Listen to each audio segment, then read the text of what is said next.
நான் சொல்றேன் பாருங்க, காசு யார் வேண்டுமானாலும் சம்பாதிக்கலாம், யார் வேண்டுமானாலும் அதை கொள்ளை கொண்டு போகலாம். ஆனால் சரஸ்வதி யாரிடத்தில் இருக்கிறதோ அதை யார் வேண்டுமானாலும் சம்பாதித்து விட முடியாது. முயற்சி செய்கின்றவர்களுக்கு மட்டும்தான் அவள் கிடைக்கிறாள். அவள் வந்துவிட்டால் அதை வேறு யாராலும் பறித்துவிட முடியாது என்கின்ற அளவிலே சரஸ்வதி கல்வி உயர்ந்து நிற்கிறது. கல்வியை பெற்றுக் கொள்ளுங்கள் பிள்ளைகளை.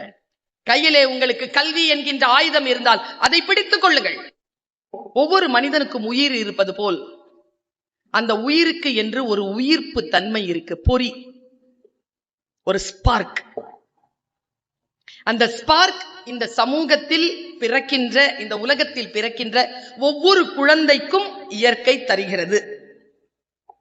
மேக்சிமம் நம்ம என்ன செய்யறோம்னா, அந்த ஸ்பார்க்கை நம்ம அடையாளம் கண்டுபிடிக்கிறதே இல்ல, கோல்டா செத்து போயிடும். பெர்னாட் ஷா சொல்கிறார், 40 வயதிலே பல பேர் செத்து போகிறார்கள், புதைப்பதற்குத்தான் 60-70 ஆண்டுகள் ஆகிவிடுகின்றன.